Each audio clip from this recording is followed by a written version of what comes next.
Hi, I first wanted to reference the first video, Many Rivers to Cross, the African Americans, the Black Atlantic. This is narrated by Henry Louis Gates Jr.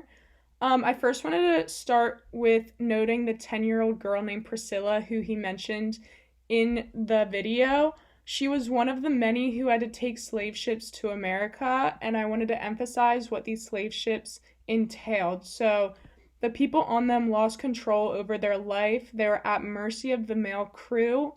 They would commit suicide, which would lead to the boats being followed by sharks because they would dump their bodies off into the ocean.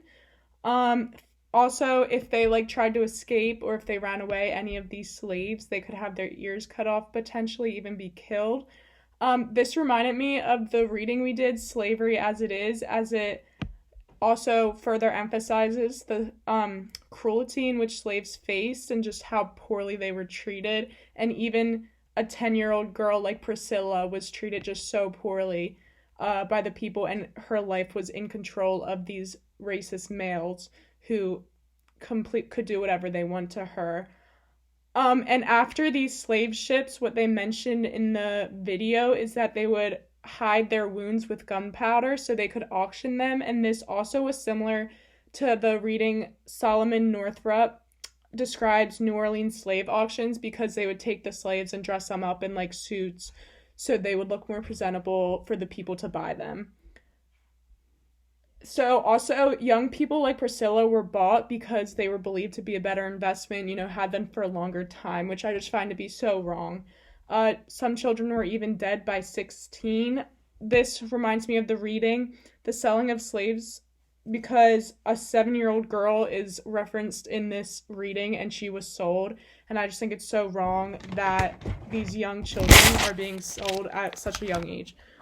In the second video, The Age of Slavery, narrated by the same person, it is noted that Mumbet, who was a slave, fought for all humans being created equal, also known as all people are equal in the eyes of God. This is similar to David Walker's argument in Appeal, in which he notes that we are all God's children, so why is it right to say we're Christians, but then say Black people aren't worthy or deserve to be slaves, because we're all God's children and should be seen like that.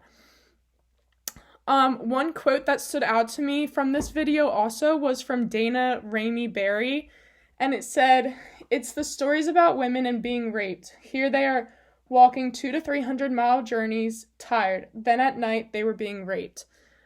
I think this greatly contributes to the public discussion about this topic because rape is still so prevalent in today's society.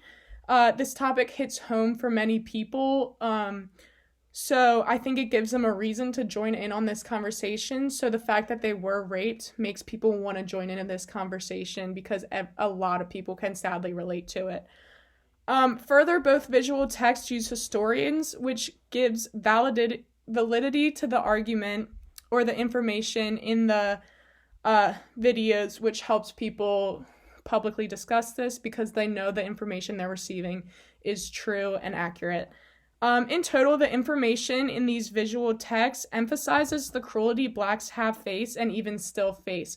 So this public discussion is still relevant today and should not be looked past because racism is still so prevalent, and racial attitudes, as noted in some of the videos where they would display Black people as